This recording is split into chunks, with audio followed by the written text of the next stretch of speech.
அன்பார்ந்த பள்ளி கல்வித்துறை சார்பில் கடந்த 2023-24 ஆண்டுக்கு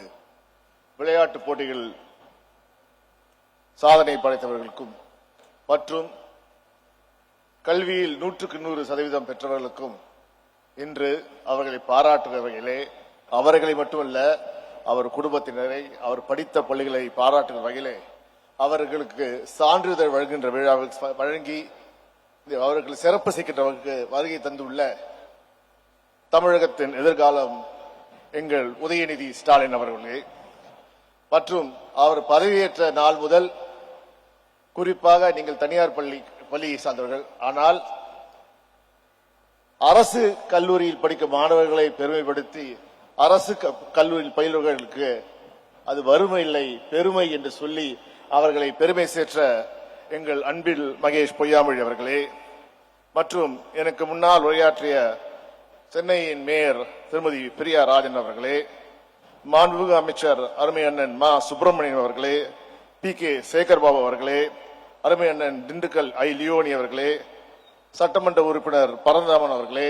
மற்றும் இங்கு பிறந்தலாக வந்திருக்கின்ற பள்ளி கல்வியின் சார்ந்த மாணவர்களே மற்றும் தாளார்களே, உங்கள் அனைவருக்கும் முதற்கண் வணக்கத்தை நான் தெரிவித்துக் கொள்கிறேன். நீங்கள் பார்த்தீர்கள் என்றால் குறிப்பாக எங்கள் அமைச்சர் திரு உதயநிதி ஸ்டாலின் அவர்கள் இளைஞர் நலன் மற்றும் விளையாட்டுத்துறை அமைச்சராக பொறுப்பேற்ற பிறகு குறிப்பாக விளையாட்டுத் துறையில் மிகவும் ஆர்வம் செலுத்தி தமிழ்நாட்டில் உள்ள அனைத்து பள்ளி மாணவர்களுக்கும் கல்லூரி மாணவர்களுக்கும் விளையாட்டுகளை போட்டி வைத்து, ஒன்று சொல்ல போனால் கேலோ இந்தியாவில் எங்கேயோ இருந்த தமிழ்நாடு கிட்டத்தட்ட 6வது இடத்துக்கு வருவதற்கு முயற்சியை எடுத்தார். அது மட்டும் இல்லை, ஒவ்வொரு முறையிலும் ஒவ்வொரு மாவட்டத்திலும் ஏன் ஒவ்வொரு சட்டமன்ற தொகுதியிலும் ஒரு விளையாட்டு திடல் இருக்க வேண்டும். அந்த விளையாட்டு திடல் மக்கள், அது குறிப்பாக இளைஞர்கள் பயன்பெற வேண்டும் என்று அவர் முயற்சி எடுக்கிறார். அந்த முயற்சியின் வெற்றி தான் வெகு விரையிலே இப்போது ஒலிம்பிக்ஸ் நடக்கிறது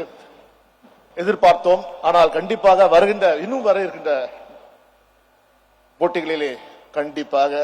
தமிழ்நாட்டை சேர்ந்த உங்களில் ஒருவர் கண்டிப்பாக வெற்றி பெறுவீர்கள்